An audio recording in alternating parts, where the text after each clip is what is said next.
Good morning. So in last lecture we have seen the uh, refractive errors. Okay, type of refractive errors. What is ametropia? And there are different types of refractive error. And the first part of that is myopia. So myopia is seen in last lecture. In this lecture we will start with hypermetropia. Okay. So what is hypermetropia? Hypermetropia is also known as hyperopia or long-sightedness. So the term hypermetropia is derived from hyper meaning in excess, met meaning in measure, and opia meaning of the eye. So there is excess measurement. So here the light rays are focused behind the retina. So that's why it is called hyperopia or the long-sightedness. The term long-sightedness is not fully correct. It may be correct or true in low degree to a moderate degree of hypermetropia, in which these patients are able to see a distant object clearly while they are not able to see a near object clearly. That's why long sightedness. But high degree of hypermetropia, there is difficulty in vision, both in distant vision as well as near vision. So the term long sightedness is slightly misnomer. It is true in low degree of hypermetropia, in not on all conditions. So we will see histological background. The possibility of such condition was first suggested in 1755 by Kastner. Donders coined the term hypermetropia, and Helmholtz coined the term hyperopia. So hyperopia, hypermetropia, and long-sightedness all are the same. Remember. Okay. So what is the definition? So it is a dioptric condition of eye in which the parallel rays of light coming from the infinity are focused behind the retina with accommodation at rest. Remember, in myopia they are focused in front of the retina, while in hypermetropia they are focused behind the retina. And here most important thing is accommodation being at rest. Remember, accommodation is very important. With accommodation active, some hypermetropic patient, young, especially young hypermetropic patient with low to moderate degree of hypermetropia, may focus these light rays onto the retina despite of that they are having hypermetropia. So the definition, in definition, accommodation being at rest is very important to remember. So what is accommodation? Accommodation is an ability of eye to focus near as well as distant object, hmm, by changing its total power. And how it is done? It is, there is a mechanism in ciliary body. There are ciliary muscles. When this muscle contracts, ciliary zonules, or zonules of gene, they get relaxed. Because of the relaxation of these zonules, lens acquired more curved shape, and as the anterior surface of the lens acquired more curved shape, total power of the lens increases, and thus the total power of eye increases. So, and this is the mechanism of accommodation, and that's why we are able to focus a near object, or the light rays which are diverging from the near object, we are able to focus these light rays. So in definition, accommodation being at rest is very important, especially in hypermetropia. Though it is included in the definition of both, is especially important in the definition of hypermetropia, remember. So it is a diagrammatic representation of the hypermetropia. Here you can see the parallel rays of light coming from infinity are focused behind the light sensitive part of the retina, that is fovea. Okay. Next is etiology. So again, etiology is same as that of myopia. Axial hypermetropia is due to axial shortening of the eyeball. Okay. Myopia is axial lengthening of the eyeball. Curvatural hypermetropia, it is because of the curvature and curvature of the cornea and lens is more flatter here. Remember, in myopia they are more curved. Okay. Index hypermetropia, decrease in the refractive index. Remember, decrease in the refractive index. In index myopia, in index myopia, increase in the refractive index. In index hypermetropia, decrease in the refractive index. Okay.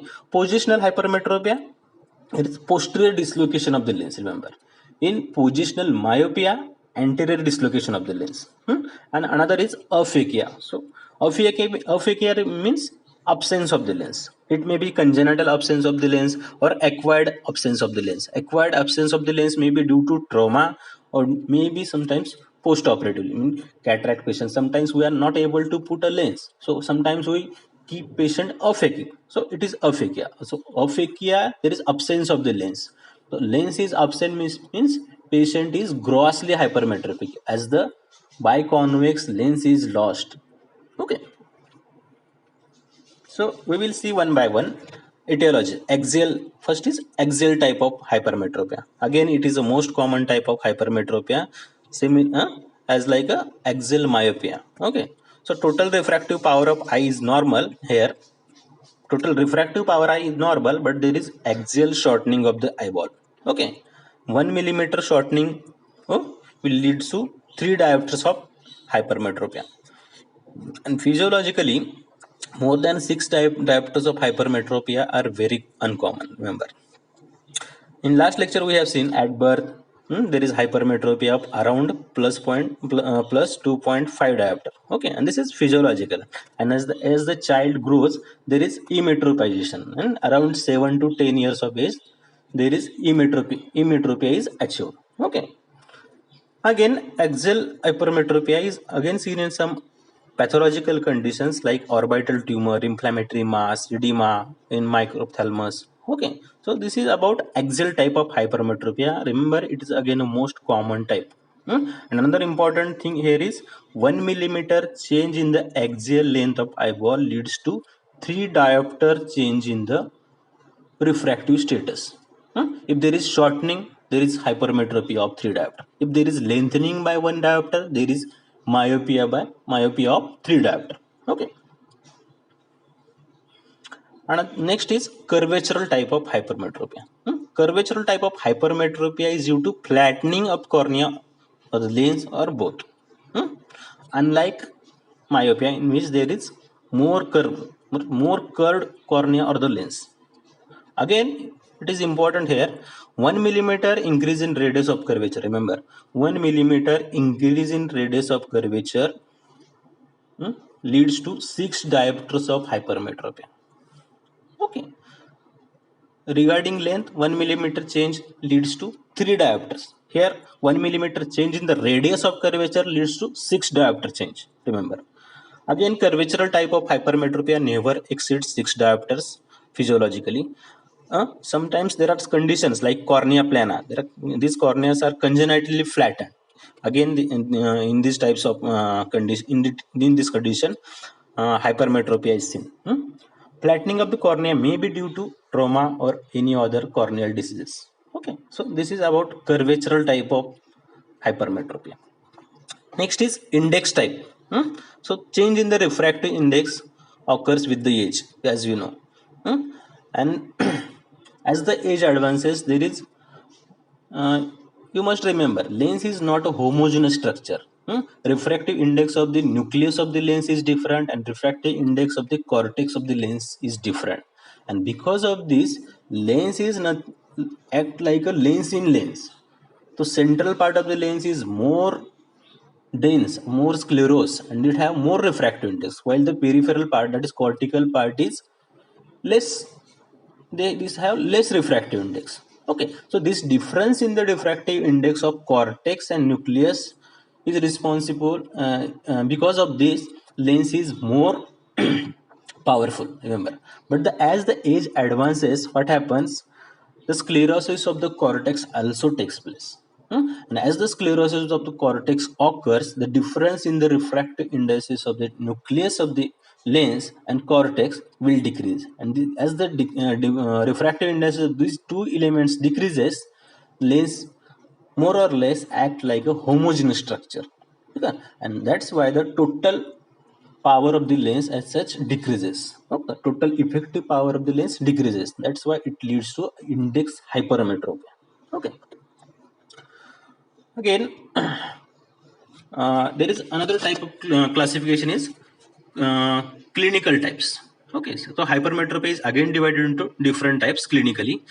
First one is simple hypermetropia, and pathological hypermetropia, and functional hyperopia or hypermetropia. Okay, so what is simple hypermetropia? Again, it is a commonest form, and it results from normal biological variation in the development of the, okay, within normal biological variation. Okay, it includes both axial type of hypermetropia and curvature type of hypermetropia. It may be hereditary. Okay, inheritance is usually autosomal dominant, but it may be irregular. Okay, another type of hypermetropia is pathological hypermetropia.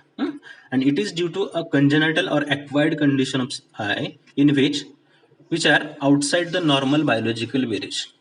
Okay, so again, this pathological hypermetropia is divided into different types. The first one is acquired hypermetropia or senile hypermetropia. So senile means age related. So age related hypermetropia usually occurs in old age patients around 50 to 60 years of age, and this again divided into two types, that is curvatural hypermetropia and index hypermetropia. How the index hypermetropia occurs, I have explained. Huh? As the sclerosis of the cortex increases, lens acts more or less like a homogeneous structure, and because of this, the total effective power of the lens decreases, leading to a index hypermetropia. Another type of hypermetropia is here is curvatural type of hypermetropia. Lens is nothing but a fibers. Barabar.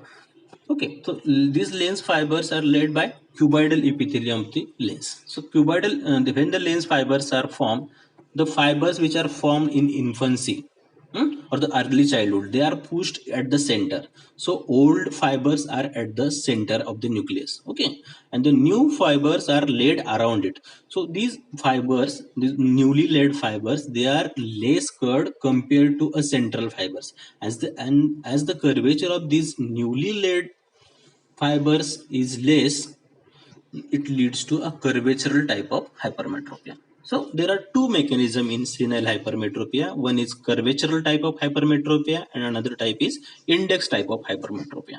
Okay. Another type of pathological hypermetropia is positional hypermetropia. Okay, posterior displacement or the posterior dislocation of the lens leads to a positional type of hypermetropia. It may be traumatic, it may be seen in some congenital condition. Okay, aphakia, as I have explained, aphakia may be congenital or may be acquired. Okay, it leads to a gross hypermetropia. And another is consecutive hypermetropia. Okay, consecutive hypermetropia, when it occurs, hmm, when it especially occurs after a cataract surgery. Suppose a suppose particular patient requires a lens of some power, suppose 20 diopter power, and instead of that we put a 16 diopter power lens. So this 4 diopter lapse leads to a 4 diopters of hypermetropia. It is called consecutive hypermetropia. Okay, and if we put the power lens of the power with excess power more than 20, it will leads to a consecutive myopia. Another type is functional hypermetropia. It results from the paralysis of accommodation. Remember, accommodation occurs where it is because of the contraction of ciliary muscles of the ciliary body, you can say. And the ciliary body is under control of which sympathetic or hypermetropy. Parasympathetic, sorry. It is under control of parasympathetic innervation. Okay. So parasympathetic innervation for the ciliary body, they are derived from third nerve. Okay. So paralysis of third nerve leads to a functional type of hypermetropia, or another condition is internal ophthalmoplegia. So in these two conditions, there is functional hypermetropia. Remember. Okay. Accommodation in hypermetropia. I have told you accommodation is very important in the hypermetropia. Okay.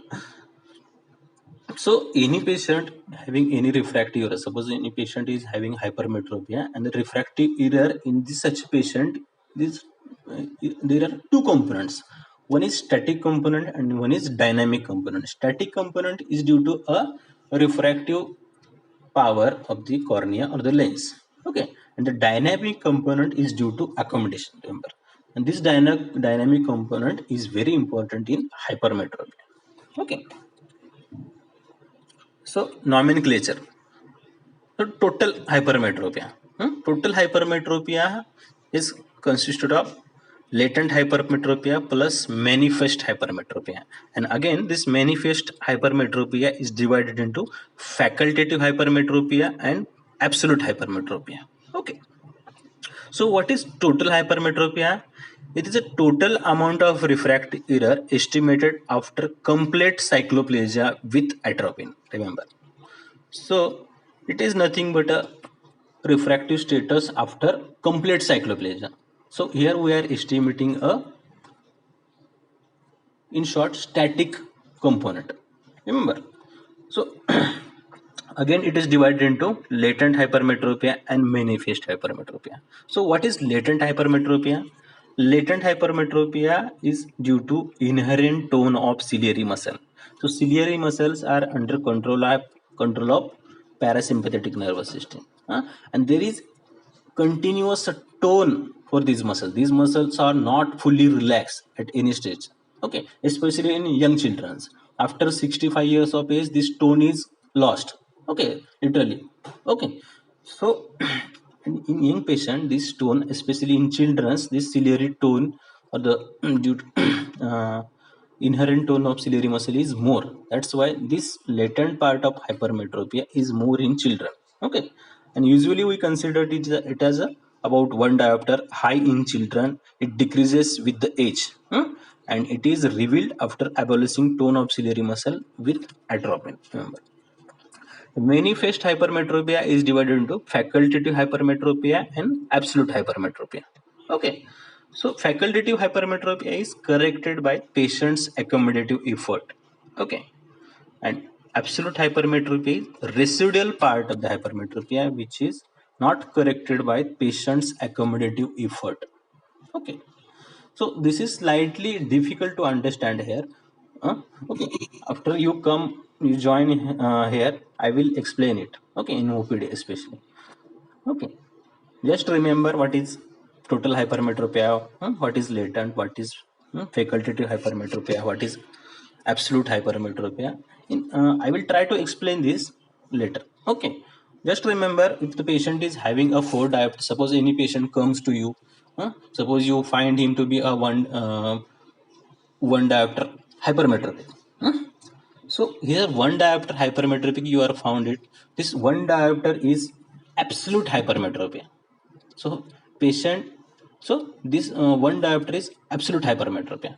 Now what you do, we try to put a more lenses plus 1.5 diopter, 2 diopter, 2.5 diopter. Now after putting a lens of larger power, what we are here doing, we are relaxing his accommodative effort. Suppose now patient is able to see clearly with plus 2.5 diopter. Okay, and he is unable to see with 3 diopter, unable to see, or there is blurring with 3 diopter. So plus 2.5 diopter is its manifest hypermetropia, and out of this plus 2.5 diopter, 1 diopter is absolute, while plus 1.5 is facultative. So plus 1.5 diopter hypermetropia is corrected by the accommodative effort of that patient. Remember, and we what we see actually is just 1 diopter. So this 1 diopter is absolute hypermetropia, plus 1.5 diopter is facultative hypermetropia, and if we dilate this patient, we put a cycloplegic for this patient, and we do refraction after 3 days, we will found a hypermetropia around 3.5 diopter. So total hypermetropia here will be plus 3.5 diopter. Out of that, plus 1 is latent hypermetropia that is found because we have paralyzed the ciliary muscle by putting atropine. 1.5 diopter is facultative, that is corrected by the accommodative effort of the patient, and plus 1 diopter is just a absolute hypermetropia. Okay, this is how we explain. We will see it later on. Okay, so normal age variation in the hypermetropia. At birth, as you know, there is hypermetropia of plus 2 to plus 3 diopter. Okay, and there is slightly increase in this in first year of life. Gradually it is diminished, and around 8 years there is emetropization. Okay, in old age also, after 50 years of again there is tendency for hypermetropia. I have told the reason. There are again two types, two reasons for this. One is index hypermetropia and another is curvatural type of hypermetropia. There are two reasons for this tendency. Okay, and as the age advances, some amount of latent hypermetropia become manifest. Why? As the tone of the ciliary muscle decreases, so some amount of latent hypermetropia become manifest as the age advances. Remember, the more amount of facultative hypermetropia become absolute. Why? Again, the accommodative amplitude of accommodation decreases as the age advances. Okay. And practically after 65 years of age, total hypermetropia is nothing but your absolute hypermetropia. There is no condition like facultative or latent, because all the accommodation is lost. Such patients are not able to accommodate. Okay, so here total hypermetropia is absolute hypermetropia. Okay, symptoms. Okay, so clinical features. Principal symptom is blurring of the vision for close work. Okay, symptoms may vary depending upon the age of the patient and degree of refractive error. Patient may be asymptomatic if there is small error. Okay, and if it is corrected by the accommodative effort of the patient. Okay, if the error is small and there is good accommodation, such patient may be asymptomatic. Okay, some patient may have asthenopia. Okay, okay, so just asthenopia. There may not be a blurring of the vision. And asthenopia is asthenopia means why it is? It is due to a sustained accommodative effort. Okay, and this asthenopia increases as the day progresses and increases after prolonged near work. So this responsible element for this is sustained accommodation. Remember, and the asthenopia consists of different types of symptoms like tiredness, frontal or frontotemporal headache, watering, mild photophobia. All these constitute asthenopia. Okay. Defective vision with asthenopia. If the patient's accommodative efforts are less or they are not enough for the focusing, then the patient will have both asthenopia as well as defective vision. Okay. And defective vision will be more for near than distance, remember. And there will be associated asthenopia due to sustained accommodation. And when this occurs, it occurs when the refractive error, the hypermetropia is more than 4 diopters. Okay, defective is vision only. It again occurs in the patients having more than 4 to 5 diopters of hypermetropia. Here the patient's refractive error is more. So such patient do not accommodate. They do not try to accommodate.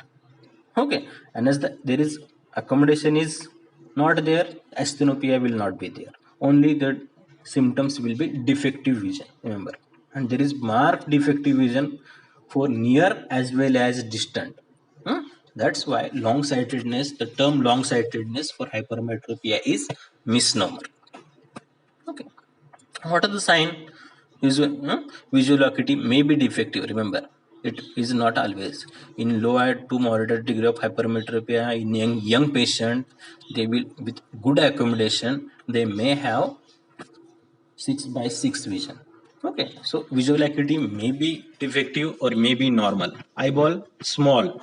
Eyeball is slightly small or normal in size. Cornea may be smaller than normal. There can be cornea plana. Okay, it is a congenital condition. Anterior chamber is usually shallow and lens some could be dislocated backwards. So it is seen in pathological myopia, not in physiological, pathological hypermetropia, not in physiological type. Okay, fundus. If you see the fundus of hypermetropic patient, disc is more reddish. Remember, reddish purple, reddish color. Okay, margins are irregular. Huh? So irregular. Usually in normal fundus, margins are very distinct. Okay, but in hypermetropic patient, margins may appear blur, and it may simulate a condition called disc edema or the papillitis. Okay, what is papillitis? Means inflammation of the disc. So in hypermetropia, we see a pseudopapillitis. It is not a true inflammation of the disc. So in inflammation of the disc, there is blurring of the disc margin. But here is no inflammation. Still we are able to see a blurring of the disc margin. That's why it is called pseudopapillitis. Macula usually it is normal with blood vessels. They have undue tortuosity and abnormal branching may be seen. Okay. And another important thing is background of the fundus. Background of the fundus is very shiny, and it is called short silk retina. Okay, this is how the fundus is seen in hypermetropia. You can see these pictures on Google also. Okay, what are the complications that may occur with hypermetropia? So recurrent styes, blepharitis, chalazion, these are very common. Accommodation, as the accommodative efforts are more, huh? So accommodation is accompanied by convergence. So convergent squint is also very common. And because of this squint, there can be amblyopia. Amblyopia can be of, again, a very different types. Okay, and another important thing is predisposition for primary narrow angle glaucoma. Here, remember, in hypermetropic patient, eyeball is smaller, cornea is again slightly smaller, but remember, the size of the lens is normal. As the size of the lens is normal and the total eyeball is small, so it will acquire more space, and because of this the antechamber is shallow. Total iris lens diaphragm is pushed forward. Because of this, anterior chamber of the lens is shallow, angle is shallow, and because of this, such patients are predisposed to narrow angle glaucoma. So in these patients, it is very important to take care while putting a mydriatic drops. Okay, when the mydriatic drops are put in such patient, these patients may land up in acute narrow angle glaucoma, because of the blockage of the angles. Okay, treatment.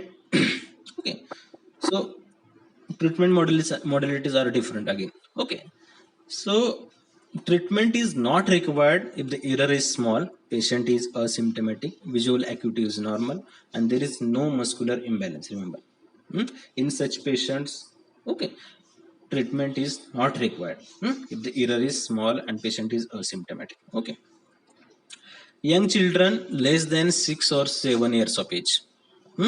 So young children less than 6 to 7 years of age, in these children's hypermetropia is, some degree of hypermetropia is physiological. So no correction is required. Okay, there are again different types of guidelines when it should be prescribed, at what power it should be prescribed. Okay, so treatment required in such children if the error is high. Usually the error is if the error is more than plus 2.5 diopter, we treat it. If the error is not that much, we don't treat such patient, because it is physiological, and as the age advances, it will correct automatically. Okay, the only treatment required if the error is high and if it is accompanied by strabismus. Strabismus is squint. Okay, and remember, refraction should be carried out at every 6 months. Younger children who have significant hyperopia associated with amblyopia, strabismus, or anisometropia require treatment starting as early as 3 to 6 months of age. Okay, so any patients of hyperopia with squint, always treat. Remember, this patient should be always treated regardless of the degree of hypermetropia. Okay.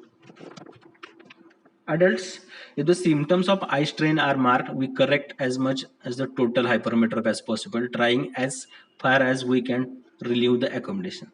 So dictum here is to relieve the accommodation. So by relieving the accommodation, we are relieving his symptoms. Okay. And some patients with hypermetropia do not initially tolerate full correction indicated by manifest refractions. We undercorrect them. Okay. So full correction, some patient may not accept. Okay, exophoria with hyperopia should be again undercorrected by 1 to 2 diopter. Okay, patients with absolute hypermetropia are more likely to accept nearly full correction because they typically experience immediate improvement in the visual acuity. Okay, so old age patients, they will acquire, they will accept full correction. So in their modes of treatment, so here is we provide a convex lens.